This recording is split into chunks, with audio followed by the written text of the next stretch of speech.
পড়েই যাবে। সেটা খরচ করার মতো মেধা, সেটা খরচ করার মতো সেই টাকা দিয়েই, সেই 200-400 কোটি টাকা দিয়ে সিনেমা বানানোর মেধা লাগে। কিন্তু সেই 500 কোটি টাকা খরচ করে সিনেমা বানাবে, 200 কোটি টাকা খরচ করে সিনেমা বানাবে, সেই 200 কোটি ইউটিলাইজ করার মতো ক্ষমতা থাকতে হবে ডিরেক্টরকে।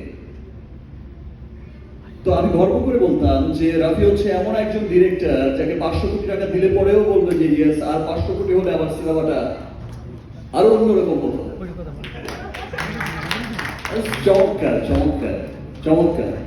রাফির আসলে প্রশংসা কি করব, ইতিমধ্যে তো তুফান উঠিয়েই দিয়েছে। টিজার রিলিজের পর থেকে আমার সত্যি খুব ভালো লাগছে, বিকজ আপনারা তো আমার সঙ্গে সবসময় আছেন, ফুটেজগুলো আপনাদের কাছেই আছে।